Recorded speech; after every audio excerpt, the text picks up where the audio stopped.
So Hari Om everyone. Wishing you a very, very happy new year. Can't believe it's already 2025. 25 years of this century is already over. So we'll get started here.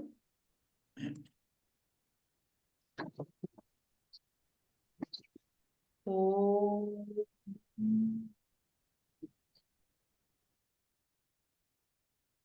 Oh.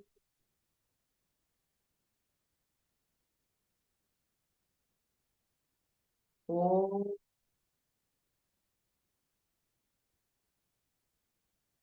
Om Sahana Bhavatu Sahanau Bhunaktu Sahaviryam Karavavahai Tejasvinavadhitamastu ma Vidvishavahai. Om Shanti Shanti Shanti.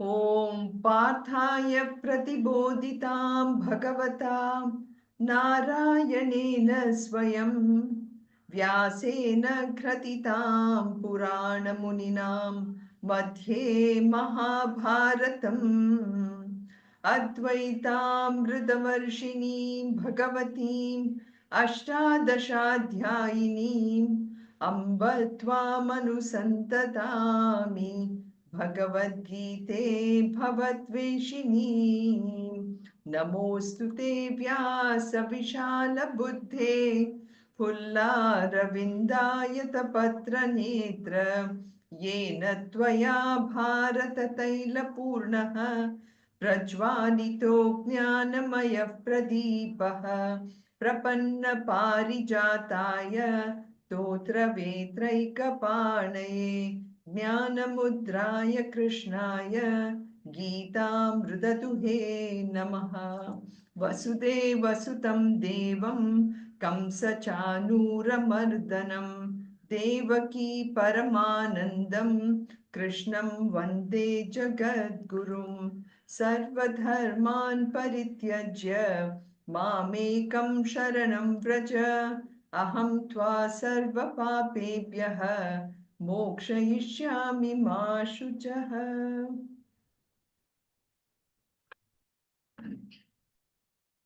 It's interesting here. It is still Margari Masam is going on.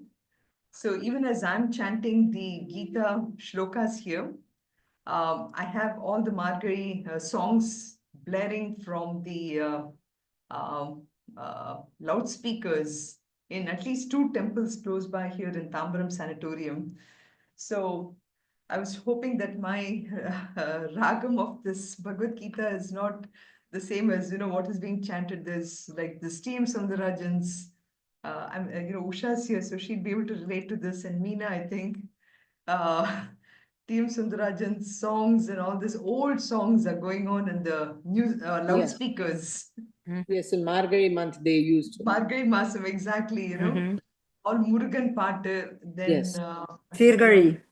Seedgari and Team Sundarajan is going on in the background. I don't know if you can listen to it. No, we can't hear. So don't. So we started with the 11th chapter last year. Sounds like a year ago, but just a couple of weeks ago. And this chapter, as it says here, it is on the Vishwarupa Darshana Yoga. So it is the vision of the Lord as Vishwarupam.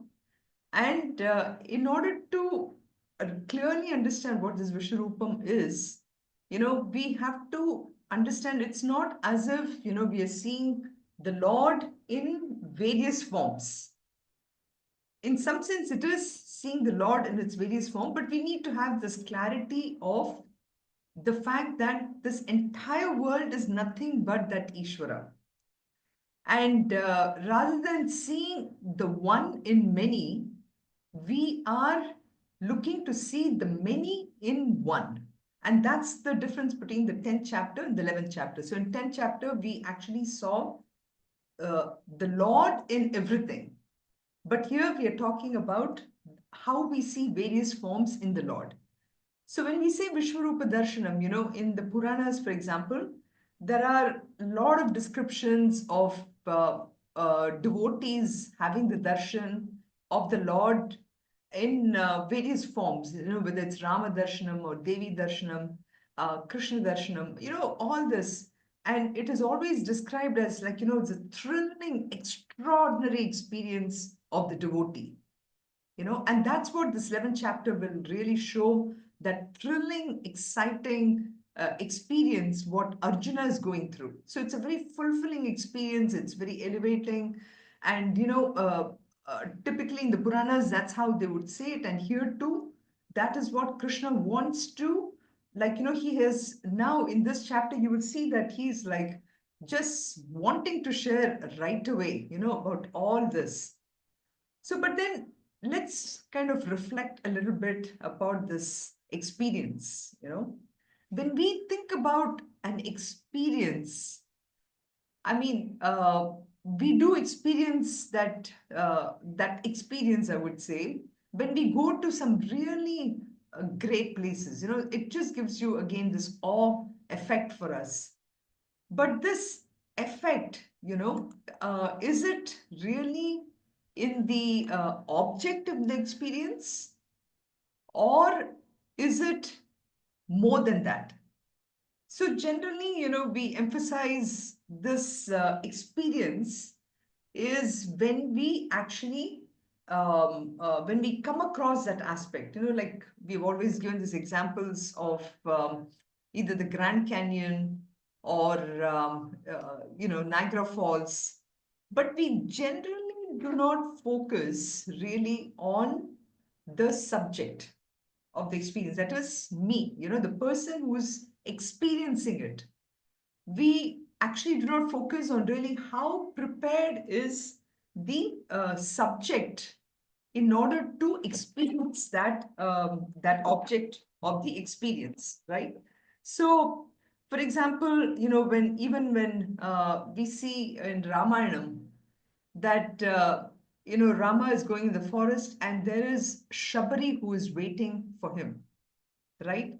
And we say, oh my God, she got the experience of Rama. How come I didn't get it?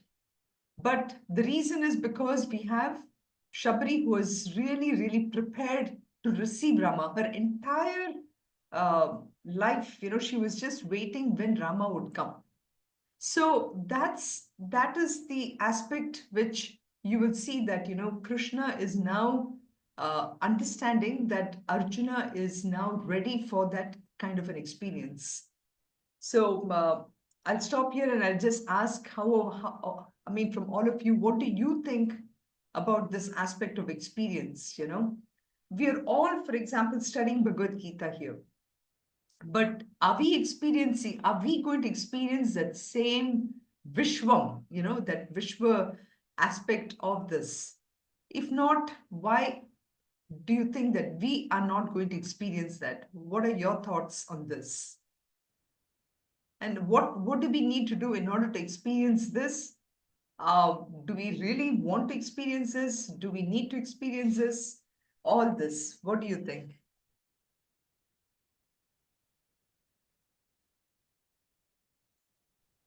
Hari Om, Yes, Suvarna.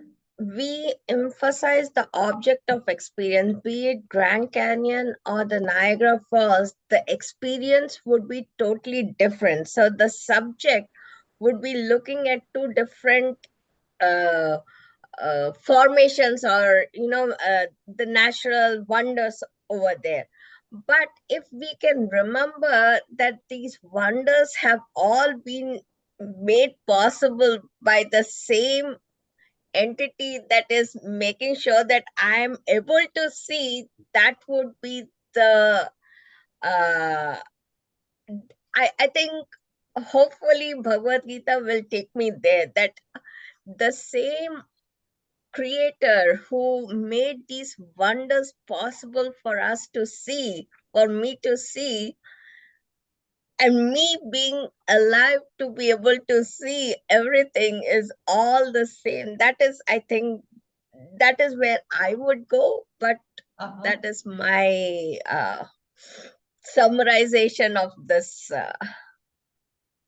So what you're saying is that we need to first understand who is the creator of this The Vishwam. creator and me, the creator who created the natural wonders and me, the creator who created me is the same creation. It is just Right. different forms of the same creator. See, if I have that bhavam, then I will be able to make that connection right away when I come across an object of an experience. That is what Right. I'm thinking, but Uh-huh. I'm not sure. I mean, No, I'm no. not yet I there just where I can say for, I understand the Bhagavad Gita, I get it, but I still have to, there is that moment of doubt. That moment right. of doubt has to go. Only then can I say that, okay, this is it. But there is that but in me, and that Right. BUT is the whole it's a game Mhm. changer for me. Yeah. As far as I'm concerned, that's a big game Because changer for me. yeah, so the thing is that after going through this 7, 8, 9, this the tat part of Tattvamasi, right? What we are going through right now. In all this, the Vishwarupa Ishvara has been described. And the Vishwarupa Ishvara is nothing but actually the Lord in the form of the universe itself. And that Vishwarupa is already available in front of me, like even as I'm listening to the music in the background here, this Margari Utsavam, and thinking about what the song is trying to convey, everything is in front of me.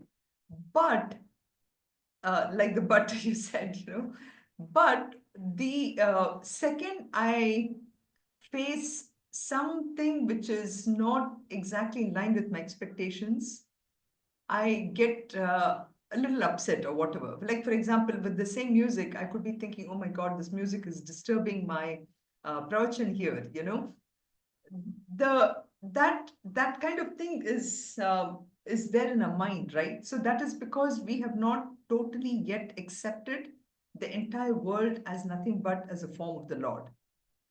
So at the highest level, if we can actually grasp it, there is really no problem at all, right? There's no problem, there's no kind of a sorrow as such. So this is the aspect where this um, chapter is really taking it. So if you really know the meaning of this word Vishwa, and that Vishwa is right in front of me, I am part of it, and everything is nothing but that Vishwam, like in Vishnu Sahasranamam, right? That is it starts with that Vishnu Shatkaro Bhuta Bhavya Bhavat Prabhu Bhutatma Bhuta Pavaraha. So this whole object of experience is already available in front of me as the Vishwarupa Darshanam. Vishnu Sahasranamam really is epitomizing that aspect of it. Every word in that Vishnu Sahasranamam is really taking us to that aspect of getting the thrill of this Vishwa, where the Lord is right in front of me. So all this can happen only when, again, the subject of our experience, which is me, that I'm prepared. I'm prepared to get that Ishvara Darshanam. So what is missing in for all this ultimately is that a prepared mind, an ahankara, I and me, aham and mama, where that aspect doesn't exist. And that prepared mind is actually, you will see one of the words which comes in one of the 6 or 7 shloka when we do today. It's called the Divya Chakshu. Divya Chakshu is where the divine eye is now, it's only when I have the divine eye that I can actually see everything. And this is what in this shlokas which we see today, we'll see how Krishna is giving that Divya Chakshu to Arjuna so that he can actually see the whole world and see himself as the whole world. And that is the thing which, he says, Evam, in last time we touched upon this, which is how we finished it. Evatat yatha atmanam parameshwara. You see the entire world as this atmanam, me, myself, as that Parameshwara. So Vishwarupa is not an extraordinary form somewhere else, but that Vishwarupa is in the midst of everyone. Bhupadav Yasyana, Vyata Sura Nila, Chandra Suryo Chanetre, that shloka, Bhupadav, that part of it is there in front of me, and that is the entire world.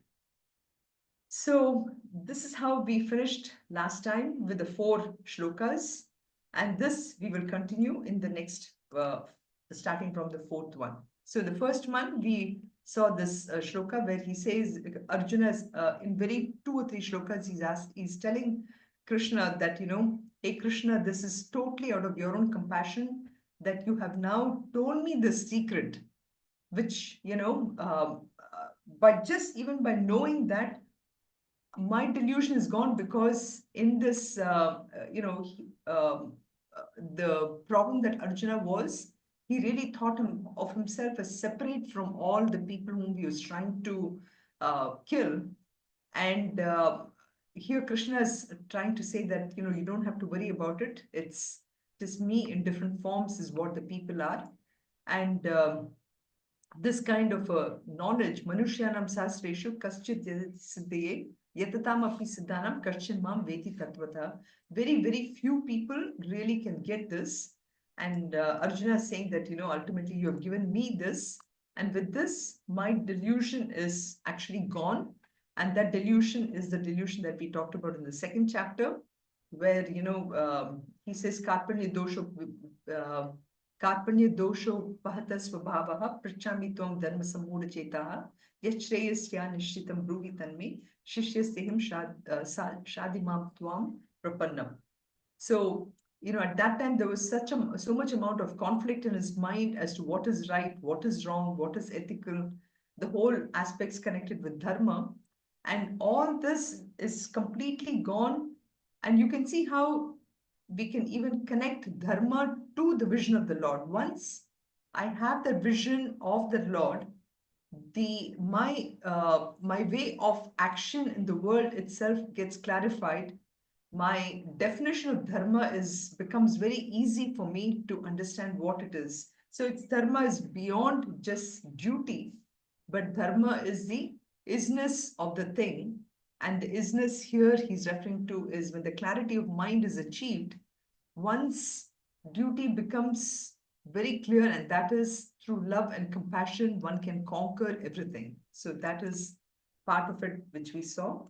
And then in shloka number 2, which is actually a summary of the next 4 chapters. The first one was all about the Jiva Swarupa. The second shloka is about 7, 8, 9, 10. And here he talks about the origin, dissolution, the Srishti Sthiti Laya. And all this, of course, has been brought out in the 7, 8, 9, and 10 chapters with all these, this Maya Shrutau, by him, he's saying about how this entire cosmos of several is nothing but bubbles, and each bubble can be compared to, each one is a model for everything. So that is Vistaro Maya, everything ultimately is nothing but this indivisible, Avyayam. Vishwarupa Vibhuti is Avyayam, is actually completely indivisible. We are the ones who are seeing this division of many things in the world because of our own drishti. Our drishti has to change. Like they say, yatha drishti tata srishti. When I change, the world in front of me changes. We hear this so often as a quote, but it really makes sense when we look at this, our own, this 11th chapter that way, is when my mind changes, my outlook of the world changes, my perception changes, my relationships change, and that is the aspect which he's talked about. Then in shloka 3 and 4, basically the plot is unfolding, and you will see that Arjuna is waiting to see now. So far, he has seen bits and pieces. Okay, in 7, 8, 9, he has seen bits and pieces of this Vishwa. Especially in 10, he has seen various pieces of the whole universe. Now his curiosity is now to see this entire movie now being projected on the screen. You know, when we started seeing movies, right? In the beginning, we used to go, of course, we never even knew what a TV was. From the TV, then, of course, the whole movie, we're seeing it in the TV in the house. But when we went to the movie theater, we would see them being projected in a two-dimensional way and everything. But then later, the IMAX theaters came where every aspect of our sense organs are now excited to see the entire world. So too you see Arjuna's curiosity towards Krishna reaches a peak at this point in shlokas 3 and 3. And he really is now very curious to see, is Krishna really the avatar, or is he the whole thing? So that part of it, he has come to the point. I mean, literally, Krishna has taken him to that point of telling him, exposing him, or creating that curiosity in him to see now the entire screen. So it's no longer bits and pieces, but he really wants to see the whole thing. And therefore, he calls him Yogeshwara as the teacher of all these yogas. So in 3 and 4, he says, Evam etat yatha atatva tattvam atmana parameshwara drashtum ichhami te rupam aishwaram, this whole divine aspect, O Purushottama. So he says, he uses both the words Parameshwara and Purushottama. Typically, when we hear this word Parameshwara, we think about Lord Shiva, right? But here, Parameshwara is used for Lord Vishnu, who is in the form of Krishna here. So, and then Purushottama, of course, we'll come across this in the 15th chapter when we look at Krishna as the Uttama Purusha. So, in this, Vyasa is making sure that Shiva and Vishnu are one. And so you can continue to have either the Vibhuti, or if you want to put the Namam or Vibhuti, it doesn't matter. But Parameshwar and Purushottama is one, and that is why this whole aspect we saw in the fourth chapter, in the fourth shloka last time.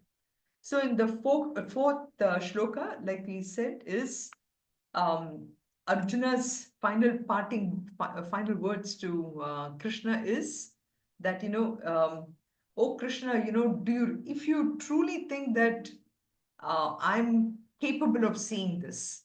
So it's not as if, so let's be clear that now, Krishna is going to give Arjuna that drishti, of how this entire world is nothing but the forms are in him, right? Arjuna is now convinced about it because Krishna has taken him so far in this 10 chapters. Now, Arjuna is wanting to see the vision, but he's still hesitant. Does he really have that adhikaratvam? Is he really qualified to see it? So that's why he starts with saying, do you think, is it really possible? Manyase yadi tat shakyam, maya drishtum, O Prabho, do you think I'm really capable of seeing this?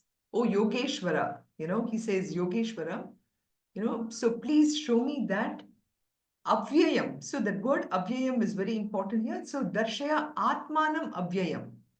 So I want to see you in this undivided form. Division, we are very, very, all of us are experts in it. We are creating even more divisions as time goes by. Technology is making us, do that, right? Bringing about more and more division rather than unity. So now we're going back to really understand what does it mean to see everything in one form. So he says avyayam, darshaya atmanam avyayam. Show to me that undivided form of you, O Lord. So this is where Arjuna's thing ends, So our object of perception is always seeing this division, and Ishvara, of course, is infinite forms, totally inexhaustible ones, which is what we saw in the 10th chapter. So now this starts to unveil. Any questions, any thoughts so far? So I know you must be in a hurry to see this, and so too is Krishna actually. So Krishna is really in a hurry now. He's no longer going to mince any more words or anything. He has told everything. So let's start to see the shloka number 5. Okay. So Shri Bhagavan Uvacha Shri Bhagavan Uvacha Pashya me Partha Rupani Pashya me Partha Rupani Shatashota Sahasrashah Shatashota Sahasrashah Nana Vidhani Divyani Nana Vidhani Divyani Nana Varna Kritini cha Nana Varna Kritini cha. So you see, Krishna is literally, fast forwarding, or he's just leaping to the occasion. He says, "Oh yes, Arjuna, you have asked the question, so how can I be quiet now?" You know, and not only if you have any doubts about your own qualification, let me tell you, you are indeed worthy of such a vision, and I'm going to show you immediately, now itself. No, we don't have to wait anymore. So, Pashya, he starts with Pashya. So, see, the word Pashya is so direct. He says, see for yourself really who I am. Let's not waste any more time at all. So, in the next 4 verses, you will see that Krishna uses his word Pashya, at least he uses about 5 times, because he's now so overwhelmed by Arjuna's enthusiastic response. So how can he really now stop anymore? So that's how he says, Pashame Partha Rupani. Let us see my hundreds, Shatashaha, Atar Sahasrashaha, not just hundreds, but thousands of these Nana Vidani, various different forms, all divine. Okay, Nana Varna Akriti nature. So not only this different forms, but various in colors and various shapes. Okay, Varna, colors, Akriti nature, so various forms. So all this I'm going to just completely reveal to you. So, having said this, now Krishna actually goes back and refers to a lot of the words that we had already which we already came across in the 10th chapter.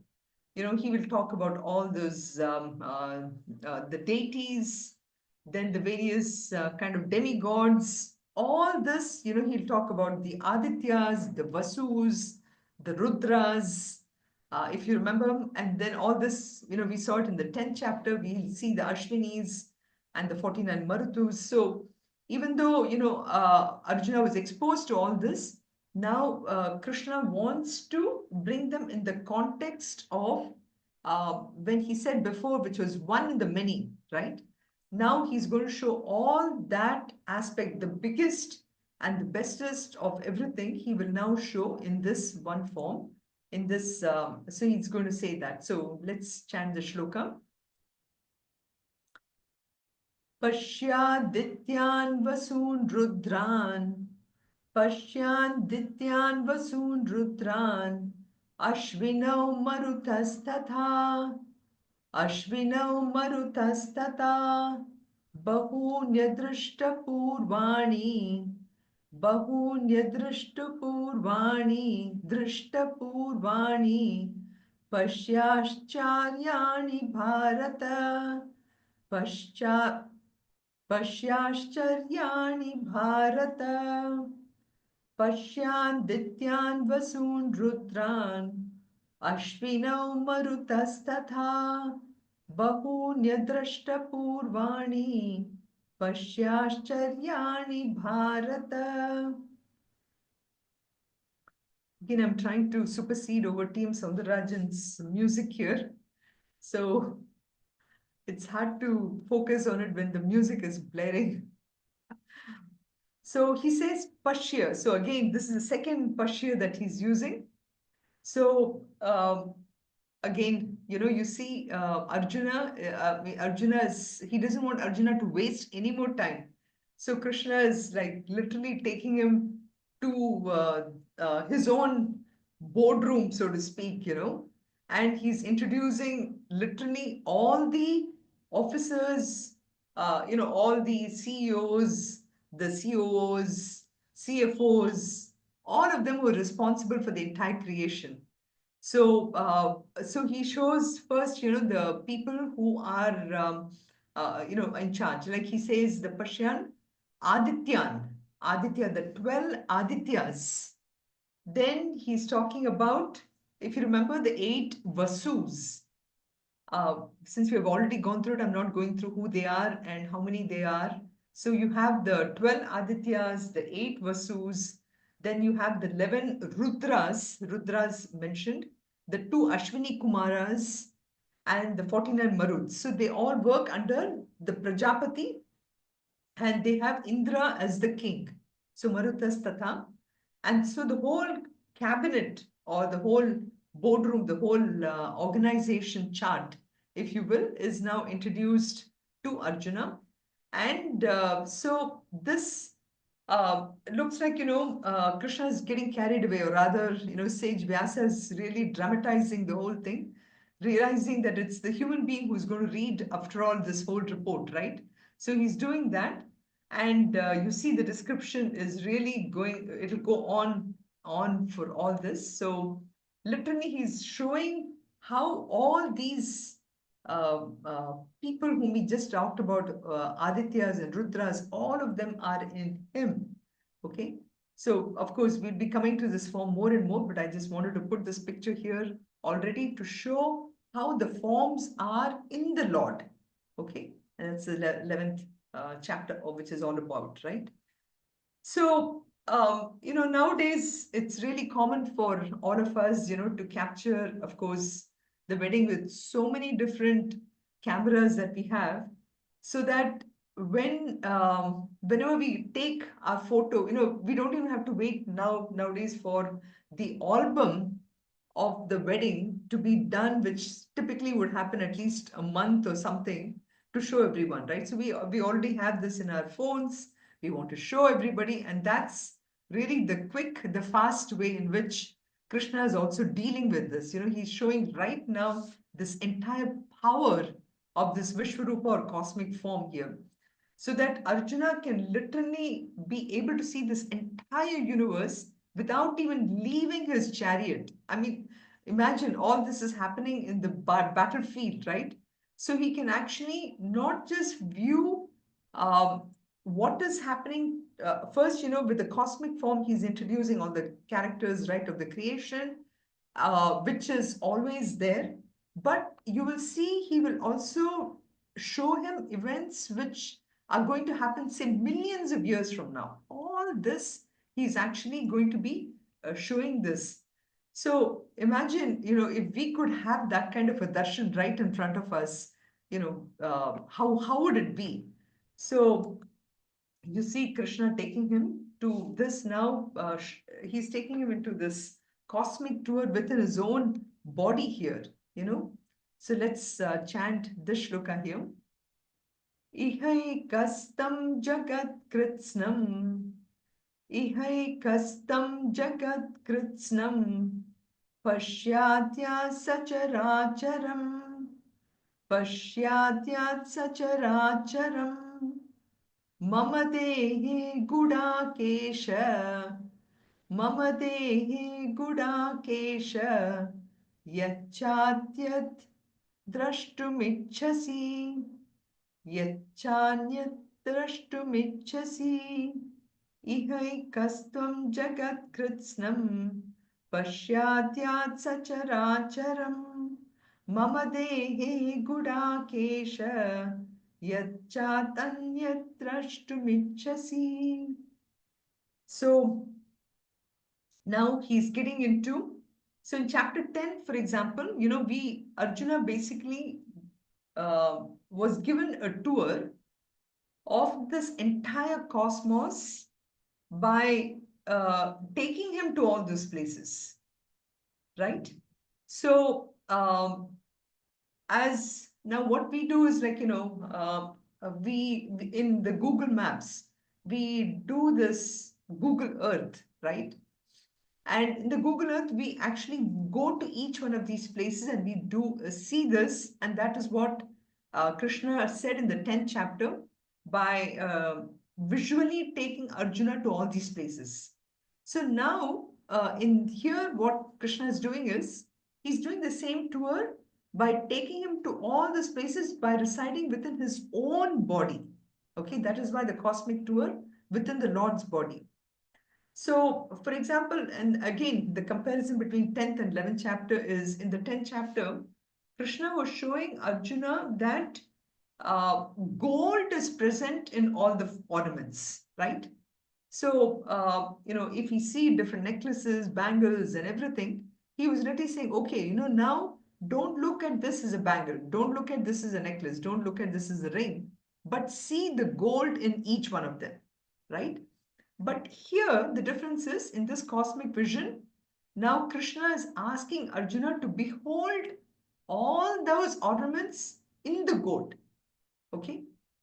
All the ornaments. So this, I mean, for us, even just to see the gold in the thing is difficult, correct? If we could only see this, then we wouldn't really go to the Tangamaligai or Joy Alucas and all these stores which are there in Chennai. I'm in Chennai actually. So, I went to T Nagar yesterday and that's why the thought is coming to my mind. You know, if we really could see that all this is nothing but gold, we probably may not necessarily go to buy so many gold ornaments, right? So even that itself is difficult. So you can imagine now Krishna is telling Arjuna that now see, all the ornaments in the gold. So it is, this aspect of instead of seeing the one in the many, now try to see the many in one. So Arjuna is now really offered this greatest opportunity to see that way. So that is just something amazing, I feel. So, Ihai Ekastam Jagat Krishna, the whole universe centered here in one. Behold, now you see this in both Chara and Achara, in the moving and the unmoving, in the ones which has life forms and the one which there is no life. All this now, Arjuna, you please see this in my body. And we'll come in the next slide where, when we focus the word Gudakesha, he calling him Gudakesha. And then he says, Yacha Anyat Drashtumichasi, whatever you want, you can now see it in this, my cosmic body here. So this is why just the word, why I want to put this word Gudakesha, we have come across this word before too. Gudakesha means the one who has actually conquered tamas. Okay. Gudakesha, one who has conquered tamas. So in the midst of this, really this huge cosmic vision that Krishna is trying to unveil, even if there was any tamas, okay, that's the significance here, it would have really got swept away owing to the speed in which Krishna is trying to unfold this whole vision here. So that's the aspect. So by calling Arjuna as Gudakesha, he's really, he's asking Arjuna to see that even within himself, in his own self, in his own inner consciousness, where through unveiling himself in many of this, Arjuna's vision itself is changing. So there is like very little tamas really in him. So Arjuna's consciousness itself is now becoming something like this gold. No longer is it broken into many parts here. Okay, he is really, and it is taking really all the forms of all the ornaments. So that is one way to say that there is no tamas at all in Arjuna, and he's seeing that. Alternatively, it could also be that, uh, there is really the essence of Ishvara is actually the essence of Jiva, right? So both are pure, unassociated consciousness, and maybe that is something that Krishna probably is making Arjuna look at him as a Gudakesha. So ultimately, the idea is that there is actually no tamas wanting Arjuna to look at himself just like how he's looking at Krishna with all the things. So he's literally encouraging him to say that behold me in my body. Behold, whatever you're seeing in my body is also in yours, Arjuna. You are everything is actually in you itself. Every part of me is actually the whole universe. So in many ways, this word is, he's trying to show that this whole world is nothing but this prajnana gana, we say, which has actually no parts at all. It is one homogeneous mass of consciousness. So that aspect of it is what he's saying. The whole universe is actually centered me. Look at me as just one mass of consciousness in which everything is moving. Now, when you look at it this way, you can also bring that example of that ocean which I've given before. The bubbles are in the ocean. The bubbles, they come, they are formed, they stay for some time, and then they die, right? Everything is in that big ocean itself. That ocean represents a mass of consciousness, and that mass of consciousness, Krishna is saying, is what you're seeing in me. And Arjuna, try and see yourself also as that. And that is why this word Gudakesha is an important one. So, having said this, we find, Krishna is like probably waiting for a response from Arjuna, and he is not really seeing that response yet. I don't know if Krishna really paused even for Arjuna to get this, So he realizes that, okay, Arjuna is still trying to grasp it. Now he needs to do something more than that. Now, having just that is not enough, So Arjuna's eyes in general, after all, is any human being's eyes, right? So he needs to do something more here. So what does he do here? So that we'll see in this next shloka here. Natu mam shakyase drashtum, natu mam shakyase drashtum, anenaiva svachakshusha, anenaiva svachakshusha, divyam dadami te chakshuhu, divyam dadami te chakshuhu, pashyame yogamaishwaram, pashyame yogamaishwaram, natu mam shakyase drashtum, anenaiva svachakshusha, divyam dadami te chakshuhu, pashyame yogamaishwaram. So, as I said, maybe Krishna suddenly realizes that in his own enthusiasm, in his haste to help Arjuna, because Arjuna asked him the question, okay, you have told me everything, but yet I have the lingering doubt. I haven't yet experienced it, correct? So that's how we started this whole thing. For an experience to happen, literally, you have to have three things. The person who is experiencing, the actual object of your experience, and the process of experiencing.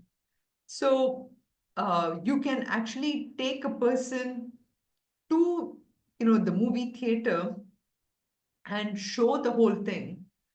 But if the person is not ready to experience or undergo the experience, there's no way you can do it, correct? So Krishna, in his haste, tells Arjuna about that, oh, look at me. I have all this within myself, all the 12 Adityas, Rudras, everything. Look, everything is there in me itself. and also trying to show Arjuna, okay, Arjuna, you are actually prepared by seeing this, you have no tamas, all this Krishna can tell, but then Krishna has forgotten the most important item. You know, he's still seeing Arjuna, but where? Tell me, where am I seeing this? What am I looking for? I don't see anything. That's what, Arjuna is saying here.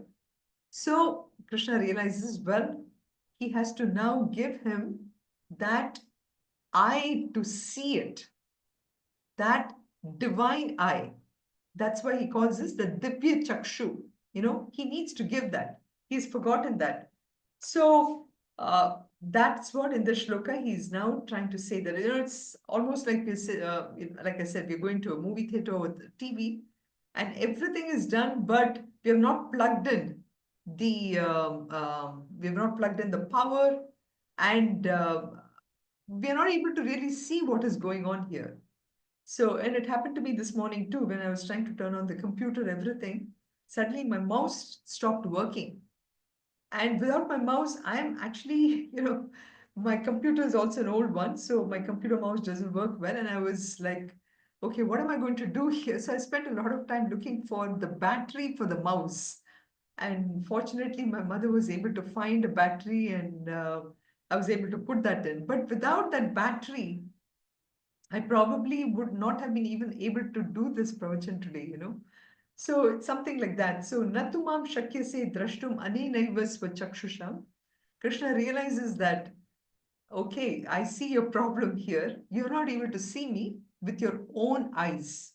After all, we all have eyes which have not been prepared yet to see that divine form that Krishna is trying to do here.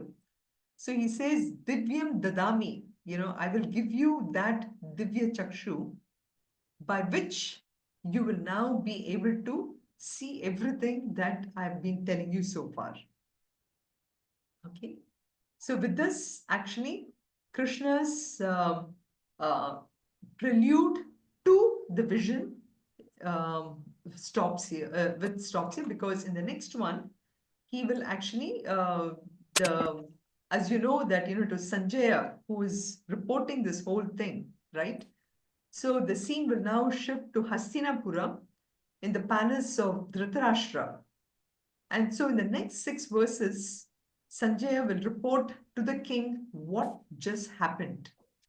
And from this, you'll be able to see that Sanjaya also was able to behold that vision which, Arjuna had missed. Sanjaya was granted actually this boon to know that everything that takes place in the battlefield and also in the minds of all the warriors. If you remember from the first chapter, it was, Sanjaya who is reporting that this is what was going through this person's mind, Arjuna's mind, and the others. In the first chapter, actually, he even talks about what is going on in Duryodhana's thing. So Sanjaya is actually, for us, this replay button. He's the one who's been reporting. And in his report to the king of this amazing scene, what he has witnessed, Sanjay uses actually one more opportunity to try to convince Dhritarashtra how, that he's, even now it's not too late. He's trying to tell Dhritarashtra that even now it's not too late. One can really, make some amends. Duryodhana can actually withdraw his troops. All this will happen. And in the interest of keeping those 6 shlokas together, what I'll do is, I'll stop at this point, and then we will do the shlokas 9 onwards to 14 in next week for this one. Okay. Any questions or thoughts so far? Hari Om. Hari Om, Meena. I have 2 questions. Sure. One, you said Gudakesha is a very powerful word. And I Right. know you explained it earlier also when we got this. So can you please give us an example, why that word is so powerful, Gudakesha? So, Then number 2, you said on Shloka 8, Krishna right. realized Arjuna was not in a position to able to see him. why did Krishna get that? So after he did all these 3-4 slokas, and then he looked at Arjuna, he was not, the response that Arjuna gave, why did Krishna think that, oh, now I come to know that you're not able to see me with your own eyes? Why did he get that? Very excellent questions. And the reason I say that is because typically that is how we all are. I mean, today, for example, we emphasize a lot on the power of listening, right? And in this power of listening, we always, I'm just taking this from like in today's world, like it's one of those training in corporate and all that, where they say, for the power of listening, how you have to allow for the speaker to say everything completely and before we jump in. Okay. So we'll come to that part of it because that's your second question first, or maybe we'll address that first because since I'm in the flow of explaining that. So this power of listening is the most important thing in order to have an extremely good listening, which is not just in a regular life. It can solve so many problems. It can help a lot of our relationships. But in this aspect of Vedanta also, Shravanam is the most important thing. Now, let's go to that shloka here. Krishna knew that Arjuna was a very ordinary mortal, but with highly effective skills. And throughout this journey up to the 10th chapter, Krishna has found in Arjuna a very dedicated student who is capable of going even further if he only can see exactly what Krishna was saying. So in the shlokas 6 and 7, what Krishna did was he told him everything, through these examples, just like I gave these examples of gold and all that. He has already told him that ultimately we are nothing but this mass of consciousness. It's ultimately just Narayana everywhere. Okay? Whether we call Narayana, whether we call Brahman, it does, or whether we call Shakti, it doesn't matter. Ultimately, it is nothing but Narayana, Narayana, Narayana everywhere. Okay. So 6 and 7, Krishna has said that. Okay. But then Krishna realizes that ultimately Arjuna is not at that level of the people who are the greatest of Mahatmas, ultimately they are not the people who have gained moksha. Literally, somebody who has already gained moksha will have that experience throughout in them. I just went to Thiruvannamalai, so I'm reminded of Ramana Maharshi, So they are already there. They are one with the Lord. And but Arjuna is not there yet. So Krishna realizes that. And therefore, and in order to get to that level, you have to, of course, go through these 3 steps of Shravanam, Mananam, Nididhyasanam, and then have that great amount of bhakti. You should have, whatever you do in the form of karma yoga, everything, there's complete alignment, all that is there and this. But Arjuna is not there yet. And therefore, Krishna realizes that he has yet, of course, he has listened very well. He's the bestest of students, but he's still not there yet. So therefore, he comes in with this divine chakshu. I don't know, does that answer the question or? Yes. I think I'm missing something, right? This answers to your question on the reflection time you asked, whether how all of us feel about Lord Krishna's Vishwarupam or something. So, I mean, I can answer that right now after you explained all this. So Arjuna was, Lord Krishna was giving all his teachings and everything, a whole lot in 10 chapters, and still Lord Krishna felt that he's not there yet. So Correct. if you ask us, definitely I would say no, no, no. We are not even there yet. Yes. So this I'm answers to so your glad you're question. connecting it to that. Yes. So the whole thing is that experience. Yes. Thank you so much for We your. haven't experienced it. Yeah, we have not experienced that. Experience is the ultimate moksha. Actually, the moksha is nothing but experiencing that Lord, that I am that Lord, I am part of it. There is nothing but that Ishvara, Narayana everywhere. That experience is the ultimate. In the 11th chapter, what Krishna is doing is he is giving that experience. He's just, it's like, just like how I said, when we go to a movie theater, we experience something, and then when we come out, we are back to the reality, right? Yes. So too, what Krishna is doing is that he is going to give Arjuna that momentary experience by which he will be convinced, totally convinced. So, in that sense, this 11th chapter is very important because it is giving us that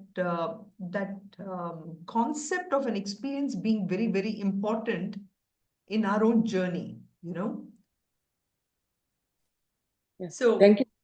yeah. So now your second question makes a lot of sense. What is preventing me from getting that experience? And the one thing that is preventing me most is the tamas in us. Okay. Tamas is that quality which is a huge block for us. Uh, it does all kinds of things. First of all, is that it makes us lazy, procrastinate, all that. But even more, the laziness and the procrastination, which are the qualities which prevents us from going towards some good knowledge. But the biggest problem of tamas is that it makes us look at something and think completely the opposite of it. Okay? And that is why this word Gudakesha is important, because it refers to somebody who has conquered that tamas. And here Krishna is seeing that in Arjuna, that Arjuna is somebody who has actually conquered complete tamas in himself. Otherwise, he wouldn't have been this great warrior. The one thing that takes you away from tamas is actually when you start to live a dharmic life. Okay? And Arjuna was leading the dharmic life, and this is why for him the questions of dharma was such an important thing. That Karpanya dosho pahata swabhavaha, the shloka, where he's saying that I'm unable to deal with this conflict in my mind, where I'm killing all these people. Isn't that adharmic? So Gudakesha is one who has conquered tamas in that regard, who is somebody who is who is not lazy, who is not procrastinating, and who is now able to see something as is. That evam tata tattvam, that phrase that I had in the shloka number 4 is essentially Arjuna is telling Krishna, finally, I'm able to see things as they are, Krishna, and not as I thought they were. Okay. So I really love your two questions because they're so connected and they actually address this point of why we are unable to proceed ahead in our own journey towards moksha is because of this tamas in us. So only great warriors who have conquered everything, they can be referred as Gudakesha. Correct. Correct. Okay. Thanks so much for your explanation. You're welcome. So we'll meet next week and we'll see what Sanjaya has to report to Dhritarashtra.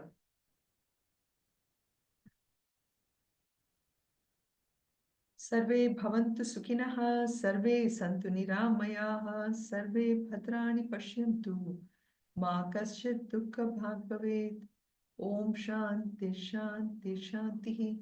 Om Purnamadav Purnamidam Purnat Purnamudachyate.